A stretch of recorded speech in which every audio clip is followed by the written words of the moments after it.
Basta ganyan yung ngiti niya pag uwi ng bahay tuwing linggo, alam mo na good mood yan. Madalas may dalang balato, ibig sabihin nanalo yung amo niya sa manok na binabantayan niya. Kasi madalas kapag linggo, sinasama siya ng amo niya. Minsan alalay, minsan tagahawak ng manok na ilalaban.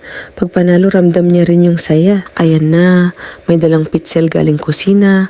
Pag ganyan, alam na namin yung kasunod. Kahit anong pigil namin dyan, kadalasan hahantong lang sa pagtatalo.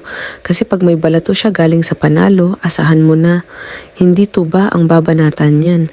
Yung medyo may presyo, yung pakiramdam niya, deserve niya dahil sa pagod at swerte ng araw na yun. Ayan na, tingnan mo naman yung mukha niya, naninindigan pa. Dito na lang daw siya magtatagay, hindi raw siya pinainom ng amo niya. Binigyan lang daw siya ng pera, kaya ayan, itatagay na lang daw niya. At syempre, wala na rin talaga kaming magagawa. Pera niya naman yan. Sabi ko nga, magtira ka ng panggupit ng buhok mo. Medyo mahaba na, kailangan na rin. Mabuti naman, pumayag siya. Kaya napatingin pa sa salamin. Sana nga lang maalala niya.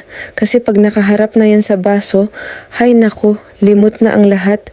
Waldas dito, waldas doon. May mga pagkakataon talaga na hindi mo maiwasan mainis. Parang baliwala lang lahat ng payo, lahat ng sinasabi mo.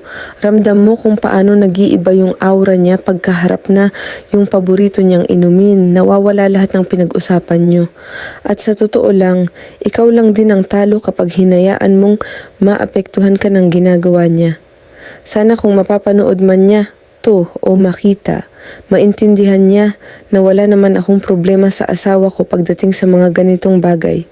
Pero sa kanya, doon ako nagka-problema. Sana dumating yung punto na ma-realize niya yung mga sakripisyo ko o namin para sa kanya. Oo, pinili mong hindi mag-asawa para malaya ka sa ganitong mga responsibilidad. Pero sana maisip mo rin, kapag nawala na lahat ng kainuman mo, kami pa rin yung matitirang handang umaruga sa'yo. Hindi to panunumbat. Gusto ko lang ipaalala na kapag inaabuso ang lakas ng katawan, minsan triple ang singil niyan pagdating ng araw.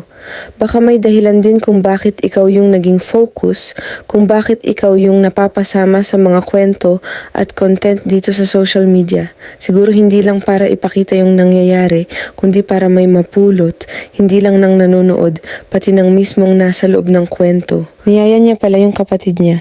Sa umpisa, habang wala pang tama yung dalawa, masaya pa iyan, masigla ang kwentuhan, malakas ang halakhakan, puro biruan. Pero habang tumatagal at tinatamaan na sila, hay nako, nagsisimula na kaming kabahan. Kasi kapag may tama na, nagsasakitan na iyan sila. Batuhan ng masasakit na salita kapag hindi na sila nagkakasundo sa pinag-uusapan. Naalala ko tuloy noon, nung nakakalakad pa si tatay, yung kapatid niya na sinasabi ko, nagiinuman lang sila nun. Maayos pa sa umpisa, tapos bigla na lang hinampas ni tatay sa ulo yung tito ko ng plastic na upuan. Malaki yung sugat, kaya agad siyang dinala ng kapatid ko sa ospital. Tinahi yung sugat niya. Ang tibay ng tito ko, kinaya niya yung pananahi kahit walang anesthesia. Doon ko talaga mas pinaniwalaan na kapag lasing ang tao, parang wala siyang nararamdamang sakit. Pagkatapos nun, ilang buwan din silang hindi nag-inuman. At kahit papano naawa si tatay, habang lumilipas yung mga araw, siya na rin yung bumibili ng gamot. Kaya ko ito kinukwento sa social media, hindi para ipahiya o husgahan ang kahit sino sa kanila.